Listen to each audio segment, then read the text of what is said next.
As you know, U.S. travel to Cuba is restricted due to U.S. government sanctions. We traveled on a cultural exchange program sponsored by the University of Minnesota and licensed by the Treasury Department. The University of Minnesota mascot, Goldie, was our guide. The history of Cuba is complex. It's been dominated by Spain, the United States, and the former Soviet Union. Present-day Cuba is crumbling. At the same time, it is building. Now, Cuba is for Cubans. No outside country dominates them. In 1900, the Spanish-American War ended 30 long years of fighting between Spain and Cuba. With Spain out, Cuba became both wealthy and corrupt under American and mafia influence and Batista's dictatorship. Cuba's 1959 revolution ousted Batista, the mafia, Americans, and many Cubans, and opened its doors to the Soviet Union. Before the revolution, Cuba was wealthy, but only for a few. There was a large gap in money and education between the rich and the poor. As a result of the revolution, wealthy Cubans fled to the United States. Today, the words revolution and socialism are still plastered on Cuban billboards. Our Cuban guide spoke of Cuba's ongoing commitment to solidarity. The beautiful city of Havana reflects Cuba's 1950s wealth. The tree-lined main street looks like Barcelona, Spain. Block after block of crumbling buildings were once private homes. They now serve as high-density housing.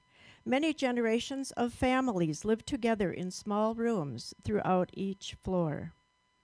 In a classroom setting, a government official told us how Cuba is changing. Today, 80% of Cubans work for the government for $20 a month and a ration of rice and beans. Others, he said, work to build private enterprises to support growing tourism.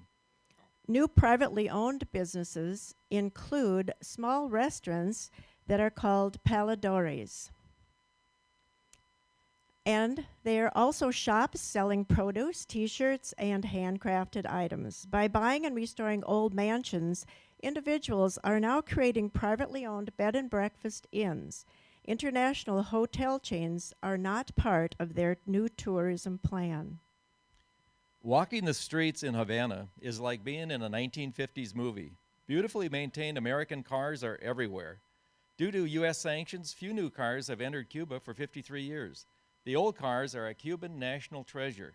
We rode to Havana University in a blue 1928 Ford. It frequently backfired, scaring us and others. Music is everywhere in Cuba. At every meal, we were entertained by live groups of musicians, even during breakfast. Bars, nightclubs, and museums have live music.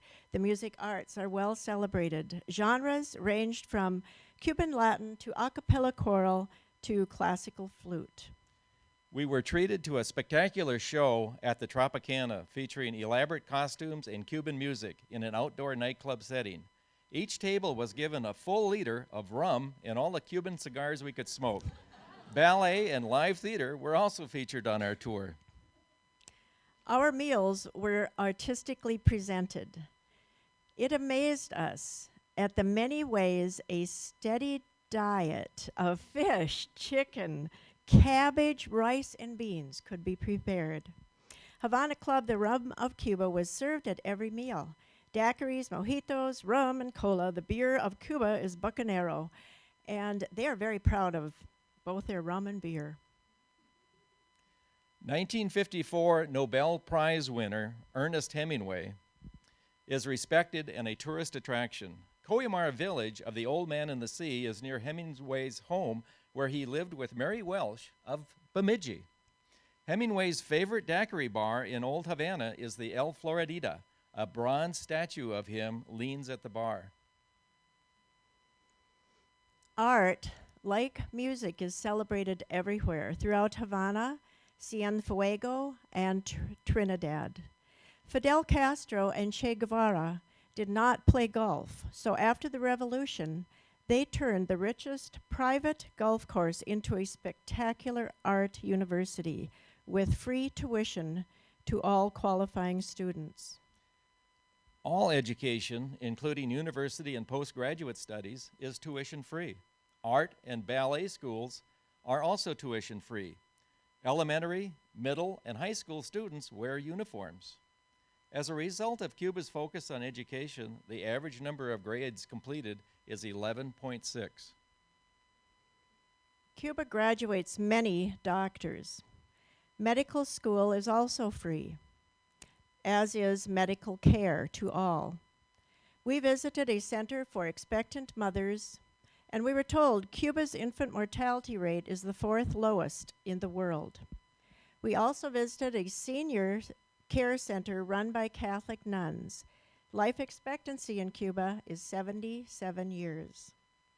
From chocolates to revolutions, Cuba has many museums. We visited the rum factory featuring a sugarcane factory and Cuba's slave history. We also visited the Bay of Pigs Museum, showcasing the 1962 invasion of U.S.-trained Cuban exiles. The Museum of the Revolution was once Batista's palace. Bullets remain embedded in the walls. Religion is important in Cuba. Nearly half of the population is religious, primarily Roman Catholic, with a mix of Afro-shaman. The Christopher Columbus Cemetery has been maintained in rich splendor.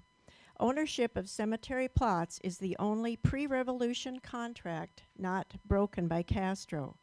Exiled Cubans are welcome to be buried in family plots.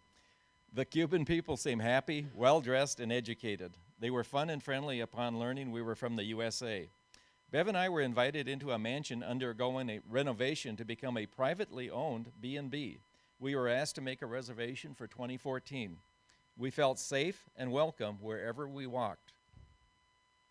The clean Caribbean beaches, pristine diving reefs, clear aquamarine water are part of Cuba's resort community.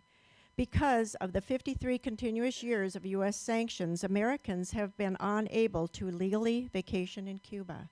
Perhaps this will change when sanctions are lifted and Cuba rebuilds its infrastructure to accommodate more tourists. We left Havana with a better understanding of Cuba's past, present, and possibilities. Cuba seems focused on controlling its own destiny. We learned Cuba is for Cubans. Our guide Goldie helped us through U.S. Customs, where we were thoroughly searched for cigars and rum before returning home.